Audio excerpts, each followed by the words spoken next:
పొత్తు రాజకీయాలు ఏపీలో కొత్త ఎత్తులకు చిక్కులకు తావిస్తున్నాయి. ఈ క్రమంలో ఉమ్మడి విశాఖ జిల్లా అనకాపల్లిలో రాజకీయ సమీకరణాలు మారుతున్నాయి.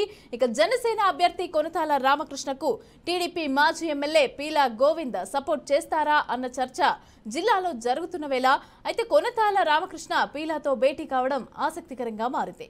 ఇరువురు నేతలు కూడా పలు అంశాలపైన చర్చించారు.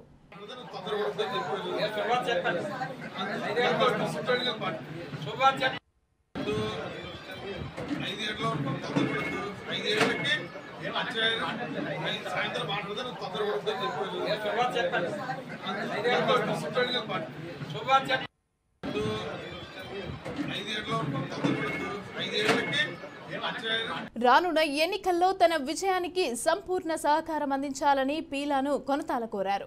గెలుపునకు కృషి చేస్తానని ప్రకటించారు పీలా గోవింద్. 5 ఏళ్ల వైసీపీ పాలనలో సాగిన అరాచకాలకు చెక్ పెట్టాలన్న ఉద్దేశంతో కార్యకర్తలంతా ముందుకు సాగుతున్నట్టు చెప్పారు. అధికార పార్టీ నాయకుల వేధింపులకు పెద్ద సంఖ్యలో టీడీపీ కార్యకర్తలు గురయ్యారని ఆయన ఆవేదన వ్యక్తం చేశారు. భవిష్యత్తులో కార్యకర్తలకు అండగా ఉండేందుకు సిద్ధమని అన్నారు. 5న చంద్రబాబుతో భేటీ ఉంటుందని తెలిపారు. ఇలా ఉండగా టీడీపీ జనసేన పొత్తులో భాగంగా అనకాపల్లి సీటు జనసేనకు కేటాయించారు. దీంతో తీవ్ర మనస్తాపానికి గురైన మాజీ ఎమ్మెల్యే పీలా గోవింద్ కార్యకర్తలతో భేటీ అయ్యారు. ఒకానొక దశలో కంటతడి కూడా పెట్టారు. ఇక తాజాగా నేతల భేటీ తర్వాత మాట్లాడిన పీలా గోవింద్ చంద్రబాబును ముఖ్యమంత్రిని చేయటమే తన ధ్యేయమని అన్నారు. అధిష్టానం ఆదేశాల మేరకే ఏ నిర్ణయమైనా తీసుకుంటానని మనసులోని మాటను బయటపెట్టారు. టీడీపీ క్రమశిక్షణ గల పార్టీ అని, హైకమాండ్ ఆదేశాలకు కట్టుబడి ఉంటానని స్పష్టం చేశారు. పార్టీల అధిష్టానాల నిర్ణయం మేరకే ముందుకు సాగుదామని కొనతాల రామకృష్ణ అన్నారు. ఇక మొత్తానికి ఇరువురు నేతలు కూడా సమావేశం కావడంతో సమస్య కొలిక్కి వచ్చిందని కార్యకర్తలు చెబుతున్నారు.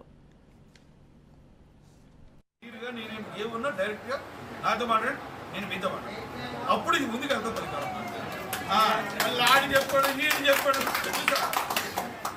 కార్యకర్తలు 5 శాతం నరకం అనిపించారు సార్. చంద్రబాబు తీసుకున్న నిర్ణయాన్ని మీరు తప్పుకొట్టం నరకాలు అనిపించారు. జైలుకి వెళ్ళాడు, పోలీసులు కొట్టాడు, ఒకటే కదా అన్ని బాధలు పడ్డాడు. ఎందుకు ఏదున్నా ఆయన నిర్ణయం పెట్టుకోవద్దు. రేపైనా అపోహలు వద్దు, మధ్యవర్తితో తినవద్దు. నాకు ఈగో లేదు. నేనే అవాయిడ్ చేసే పరిస్థితి కాదు. ఈ అనకాపల్లిలో ఉంటాను, ఇక్కడ రాజకీయం చేస్తాను, దాంట్లో ఇబ్బంది కూడా లేదు. ఇప్పుడు రాకూడదు అలా కాదు. నేను మంచిలో 10 మంది చెప్తాను. ఆ ఛాన్స్ మనం ఒప్పుకోతే ఎదురు అయినవచ్చు ఈడవచ్చు. రైట్. ఇక అనకాపల్లిలో రాజకీయాలు అయితే రసవత్తరంగా మారుతున్నాయి. అయితే పీలా గోవింద్ అలాగే కొనతాల రామకృష్ణ అయితే భేటీ అవడం జరిగింది. అయితే ఈ భేటీ తర్వాత గోవింద్ అయితే కొనతాలకి సపోర్ట్ చేస్తాను, బాబుని సీఎం చేయడమే నా లక్ష్యం అనేసి అని చెప్పి కూడా చెప్పడం జరిగింది. అయితే దీనికి సంబంధించి పూర్తి డీటెయిల్స్ మా ప్రతినిధి సాంబశివరావు అందిస్తారు. సాంబశివరావు, చెప్పండి. పీలా గోవింద్ ఇలాంటి వ్యాఖ్యలు అయితే చేశారు. దీన్ని ఒక సమస్య అనేది పోయిందని అనుకోవచ్చు అంటారా టీడీపీకి అలాగే జనసేన పొత్తుకు సంబంధించి? Thank you Mamata. వాస్తవానికి మీరు చెప్పింది పూర్తి వాస్తవం. ఎందుకంటే పీలా గోవింద్ కొనతాల రామకృష్ణ వచ్చిన తర్వాత పీలా గోవింద్ కొంత అడిగాడని, అదేవిధంగా ఆయన పనిచేయడని ప్రచారం జరిగింది. ఇలాంటి నేపథ్యంలో గోవింద్ కూడా కొంచెం మెత్తపడినట్టుగానే కనపడుతుంది పరిస్థితి. కొనతాల రామకృష్ణ ఆయనతో సమావేశం జరిగింది. ముఖ్యంగా చంద్రబాబు నాయుడు సభకు వచ్చి దురదృష్టవశాత్తు కొంతమంది మృతి చెందినప్పుడు కూడా పీలా గోవింద్ అక్కడ ఉండి వాళ్ళందరికీ పూర్తి సహాయ సహకారాలు అందించారు. అయితే కొనతాల రామకృష్ణ వచ్చిన తర్వాత ఆయన పార్టీ మీద అలిగాడా, లేదంటే పార్టీలో రాజకీయాలు ఎలా మారుతున్నాయి, కొనతాల రామకృష్ణ రావడం వల్ల టీడీపీ జనసేనకు ప్లస్ అవుతుందా లేదా వైసీపీకి ప్లస్ అవుతుందని కొండల్లో కూడా చాలా మంది ఆలోచించారు. అదృష్టవశాత్తు వాళ్ళిద్దరూ కలవడం మాట్లాడడం జరిగిన తర్వాత ఇది ఖచ్చితంగా 2 పార్టీలకు ప్లస్ అయ్యే విధంగానే కనబడుతుంది. టీడీపీ జనసేన పొత్తుకు ఇది శుభ పరిణామంగానే భావిస్తున్నారు. గోవింద్ కొంచెం మెత్తబడి పార్టీ అధిష్టానం నిర్ణయం మేరకు తను నిర్ణయం తీసుకున్న నిర్ణయాన్ని అమలు చేస్తానని చెప్పడం జరిగింది. దీంతో 2 పార్టీల కార్యకర్తలు కూడా హర్షం వ్యక్తం చేస్తున్నారు. మమతా, సాంబశివరావు, మనం చూసుకుంటే పీలా గోవింద్ ఇంతకుముందు అలిగినట్టుగా మనకైతే తెలుసు. అలాగే ఇప్పుడు భేటీ తర్వాత ఈ విధంగా వ్యాఖ్యలు చేయడం జరిగింది. అంటే లోపల ఏమైనా సామరస్యాలు జరిగే ఉంటాయా? ఏ విధంగా అయినా చర్చ చేసి ఈ విధంగా రియాక్ట్ అవుతున్నారని మనం అనుకోవచ్చా? ఖచ్చితంగా ఎక్కడైతే అసంతృప్తులు అసమ్మతులు వెలువడుతున్నాయో అక్కడ టీడీపీ అధినేత చంద్రబాబు కావచ్చు లేదా పవన్ కళ్యాణ్ తరఫున నాదెండ్ల మనోహర్ కావచ్చు కూర్చోబెట్టి మాట్లాడుతున్నారు. కలిసి ముందుకెళ్దాం, వైసీపీని గద్దె దింపడమే లక్ష్యంగా ముందుకెళ్దాం.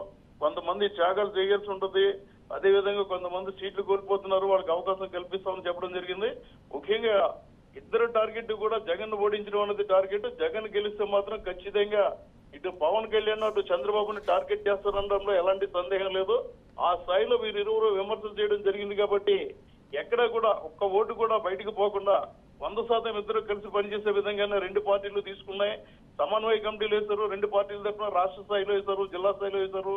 వాళ్ళు కూడా మాట్లాడుతున్నారు కాబట్టి అసంతృప్తులను బతికించే పనిలో భాగంగానే పీలా గోవింద్ తో మాట్లాడారు. అందుకే ఆయన ఈ విధంగా స్టేట్మెంట్ ఇచ్చారని ఆ కోణంలో కూడా మనం చూసే అవకాశం ఉంది. మమత, అలాగే ఇప్పుడు కార్యకర్తలు ఏ విధంగా రియాక్ట్ అవుతున్నారు? మరి రెండు పార్టీలు కూడా కలిసి, ఆ ఇద్దరు కార్యకర్తలు కూడా కలిసి పని చేయాలి, మరి దీనికి సంబంధించి ఏ విధంగా ఉండే అవకాశం ఉందంటారు? కొన్ని చోట్ల కార్యకర్తలు తాము ఓటు వేయము, ఎందుకంటే పవన్ కళ్యాణ్ కి అన్యాయం జరిగిపోయింది, 24 సీట్లతోనే సరిపెట్టారని చెప్పడం జరిగింది. ఎప్పుడైతే తాడేపల్లిగూడెం సభలో తనకు తెలుసు రాజకీయం ఏం చేయాలన్నది, 24 సీట్లు తీసుకోవడానికి కూడా కారణం ఉంది. గాయత్రి మంత్రం కూడా 24 అక్షరాలతోనే స్టార్ట్ అయిందంటూ పవన్ కళ్యాణ్ స్పీచ్ ఇచ్చిన తర్వాత చాలా మంది వెనక్కి తగ్గడం జరిగింది. ఎందుకంటే ఇప్పటికే కాపు సామాజిక వర్గం చాలా కోల్పోయింది. ప్రజారాజ్యం పెట్టిన తర్వాత చిరంజీవి కూడా రాజకీయాల్లో లేకుండా అయిపోయింది. అప్పుడు కాపులు సపోర్ట్ చేయలేకపోయాం. 2019లో పవన్ కళ్యాణ్ కూడా ఓడించుకోవాల్సి వచ్చింది. ఈసారి ఆ పరిస్థితి రాకుండా ఖచ్చితంగా ఓటు బ్యాంక్ అనేది పవన్ కి ఎవరైతే కాపులు ఉన్నారో కాపులతో పాటు యూత్, ముఖ్యంగా కొత్తగా ఓటు వచ్చిన వాళ్ళంతా కూడా పవన్ కళ్యాణ్ కి ఓటు వేసే విధంగా నాయకులు గ్రౌండ్ స్థాయిలో పర్యటనలు చేస్తున్నారు, పరిశీలిస్తున్నారు. ఏదైతే ఈ 24 సీట్లు వ్యతిరేకించారో ఇటు ముద్రగడ పద్మనాభం కావచ్చు, అటు చేగూడ హర్రాంజాగే కావచ్చు, వాళ్ళిద్దరూ దాదాపుగా బయటకు వెళ్ళిపోయినట్టే. ఎందుకంటే హర్రాంజాగే కుమారుడు వైసీపీలో గెలిపాడు కాబట్టి అభ్యంతరాలు పెట్టిన వాళ్ళు పక్క తొలిపారు. మిగతా వాళ్ళంతా ఖచ్చితంగా పవన్ కళ్యాణ్ చెప్పింది చేసేందుకు సిద్ధపడి పర్యటనలు చేస్తున్నారు. ఎక్కడైతే టీడీపీ సీట్లు అనౌన్స్ చేస్తారో ఆ నాయకులతో సమావేశమవుతున్నారు. అదేవిధంగా జనసేనకి టికెట్లు ఇచ్చిన చోటు కూడా ఒకరిద్దరు మినహా మిగిలిన టీడీపీ నాయకులంతా కూడా వాళ్ళతో కలిసి పాల్గొంటున్నారు. ఏదైతే పవన్ కళ్యాణ్ ఖచ్చితంగా కాపు సామాజిక వర్గం ఏకదాడిపై ఉండాలి, ఇప్పటికే కాపులు పూర్తిగా కోల్పోయాం, అధికారాన్ని కోల్పోయాం, ప్రజారాజ్యం పార్టీని కూడా కోల్పోయాం అన్న బాధ వారిలో ఉంది కాబట్టి వారంతా గ్రౌండ్ స్థాయిలో ఓటు వేసేందుకే సిద్ధమవుతున్నారు. అయితే ఇప్పుడు అనకాపల్లి సీట్ అనేది ఖచ్చితంగా జనసేనకైతే కేటాయించడం జరిగింది. మరి అనకాపల్లిలో గాలి ఎటు వీస్తుంది అనుకోవచ్చు అంటారు? అంటే ఇప్పుడు వైసీపీ కూడా ఉంది కాబట్టి ఇప్పుడు టీడీపీ ఎక్కువ ఉందా, జనసేన ఎక్కువ ఉందా, వైసీపీ ఎక్కువ ఉందా అనేది కార్యకర్తలు కానీ ఇటు ప్రజలు కానీ ఏ విధంగా ఉన్నారంటారు? అనకాపల్లిలో ఖచ్చితంగా టీడీపీ జనసేన గాలి గట్టిగానే ఉందని చెప్పొచ్చు. ఎందుకంటే ఏదైతే 3 రాజధానులు ప్రకటించి ముఖ్యమంత్రి జగన్మోహన్ రెడ్డి ఇంతవరకు అమలు చేయలేదు, రాత్రికి రాత్రి ఎవరికి చెప్పకుండా ఋషికొండ ప్రారంభించారన్న అసంతృప్తి ప్రతి ఒక్కరిలో ఉంది. ఎంతకాలం తమకు రాజధాని అన్నారు, రాజధాని తీసుకు ఒక అడుగు కూడా వేయలేదు. ముఖ్యమంత్రి రాకుండా ఎవరో ఇద్దరు మంత్రి విడదల రజని రోజా కార్యాలయాలు ప్రారంభించారు, అది కూడా అర్ధరాత్రి పూట చేశారు. తమకు దీనివల్ల ఒరిగిందేమీ లేదు, దీనివల్ల ఓటు బ్యాంకు పోగొట్టుకున్నాయన్నట్టు అయిందన్న ఫీలింగ్ వైసీపీలో ఉంది. అదేవిధంగా దాడి వీరభద్ర ఎవరైతే అనకాపల్లి నుంచి వచ్చి జాయిన్ అయ్యారో ఆ దాడి వీరభద్ర ఎటు పని చేస్తారన్నది కూడా వేచి చూడాల్సి ఉంది. వాళ్ళతో కూడా సంప్రదింపులు జరుపుతున్నారు. ఖచ్చితంగా టీడీపీ జనసేన, ఎందుకంటే కొనతాల రామకృష్ణ ఎంపీగా పనిచేశారు, వైఎస్ తో సాన్నిహిత్యం ఉంది కాబట్టి వైఎస్ అనుచరులు కూడా కొనతాల రామకృష్ణకి సపోర్ట్ చేస్తారు. ఇక్కడ పార్టీ గెలిచే విధంగా రెండు పార్టీలు సమన్వయంతో ముందుకెళ్తున్నాయి. అదే సమయంలో ఉత్తరాంధ్రకు మేలు చేస్తాం, విశాఖను రాజధాని చేస్తాం అని చెప్పి ప్రభుత్వం మోసం చేస్తుంది అన్న ప్రచారాన్ని కూడా తీసుకెళ్తున్నారు కాబట్టి అది కూడా ఈ పార్టీకి ప్లస్ పాయింట్ గా మారే అవకాశాలు ఉన్నాయి. ఏదైతే ఋషికొండకు సంబంధించి ఉందో ఆ విషయంలో కూడా అక్కడ అనకాపల్లి కావచ్చు, లేదంటే ఇటు అనకాపల్లి జిల్లా కానీ ఇటు వైజాగ్ జిల్లా వాసులు కానీ ఆగ్రహంగా ఉన్నారు.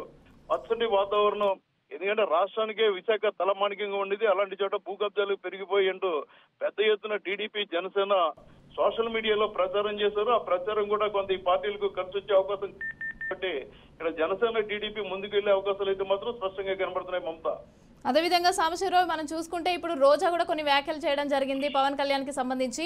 అయితే ఆ వ్యాఖ్యలకు సంబంధించి చూసుకుంటే ఇప్పుడు పవన్ కళ్యాణ్ కి అనకాపల్లిలో ఏమైనా కలిసి వచ్చే అవకాశం ఉందంటారా, కార్యకర్తల పరంగా కానీ ప్రజల పరంగా కానీ? ఎందుకంటే ఆల్రెడీ ప్రజలు కూడా కొంచెం అలిగిన పరిస్థితి అయితే ఉంది అక్కడ. వాసం మీరు చెప్పింది వాస్తవం. ఏదైతే మంత్రి రోజా కావచ్చు, కొడాలి నాని కావచ్చు, వీళ్ళు చేస్తున్న వ్యాఖ్యలు ఆ పార్టీకి వ్యతిరేకతను పెంచుతున్నాయి అనే భావన వైసీపీ నాయకుల్లో కూడా వ్యక్తమవుతుంది. ఉందాక ఆరోపణలు తిప్పికొట్టాలి తప్ప ముఖ్యంగా రోజా పవన్ కళ్యాణ్ ఉద్దేశించి చాలా దారుణమైన తీవ్రమైన ఆరోపణలు చేశారు. ఒక మహిళగా ఉండి మంత్రిగా ఉండి ఆమె సొంత నియోజకవర్గంలో అసమ్మతి ఎదుర్కొంటున్నారు. పైగా సొంత మా నియోజకవర్గంలోనే మంత్రి పెద్దిరెడ్డి ద్వారా ఆమె ఏదైతే అసమ్మతి ఎదుర్కొని ఇప్పటి వరకు ఆమెకు టికెట్ ప్రకటించలేదు. ఇలాంటి నేపథ్యంలో ముఖ్యమంత్రి జగన్ కంట్లో పడేందుకే ఇలాంటి ఆరోపణలు చేస్తున్నారు. ఈ ఆరోపణల వల్ల పార్టీకి ఏ మాత్రం మైలేజీ రాకపోగా డ్యామేజ్ అవుతుందన్న భావన వారిలో కూడా ఉంది. ముఖ్యంగా పవన్ కళ్యాణ్ వ్యక్తిగత జీవితాన్ని, ఆయన భార్యల గురించి టార్గెట్ చేయడాన్ని కార్యకర్తలు జీర్ణించుకోలేకపోతున్నారు. రోజునే ముఖ్యంగా మన అక్కడే ఉన్న మాజీ మంత్రి అయ్యన్న పాత్రుడు అయితే చాలా తీవ్రమైన ఆరోపణలు చేశారు. డైమండ్ రాణి అంటూ విమర్శించడం జరిగింది. ఈ నేపథ్యంలో వైసీపీ కార్యకర్తలు కూడా ఈ ఏదైతే కొడాలి నాని, మంత్రి రోజా చేస్తున్న వ్యాఖ్యల వల్ల ప్రస్తుతం ఎన్నికలు సమీపించేస్తాయి. మరో 10 రోజుల్లో నోటిఫికేషన్ వస్తున్న సమయంలో ఇలాంటి వ్యక్తిగత ఆరోపణలు పార్టీకి డ్యామేజ్ తప్ప ఎలాంటి మైలేజ్ ఉండదు అన్న కోణంలో వారు కూడా చెప్తున్నారు. దీంతో పవన్ కళ్యాణ్ పట్ల సానుభూతి పెరుగుతోంది. ఎందుకంటే 4వ భార్య నువ్వే కావాలి, నాకు 4వ భార్య లేదు, నువ్వే జగన్ అని చెప్పి తాడేపల్లిగూడెంలో సభలో చెప్పినప్పుడు పవన్ కళ్యాణ్ ఉద్దేశించి నాదెళ్ల మనోహర్ ని 4వ భార్య అంటూ రోజా వ్యాఖ్యానించడం జరిగింది. రోజా వ్యాఖ్యలు కూడా పవన్ కి అనుకూలంగా మారుతాయనే కోణంలోనే కార్యకర్తలు, ముఖ్యంగా వైసీపీ కార్యకర్తలు చెప్తున్న మాటలు ఇవి. ఎందుకంటే వ్యక్తిగత జీవితాలు గట్టి పెడదాం, అభివృద్ధి మీద మాట్లాడదాం, ఆ విధంగా ఓటర్లు సానుభూతి పొందుతాం. వ్యతిరేక పవనాలు వీస్తున్న సమయంలో వ్యక్తిగత విమర్శలు వద్దని కూడా వైసీపీ నాయకులు చెప్తున్నారు. మమత. Right, thank you Sambasivarao, thanks for the details.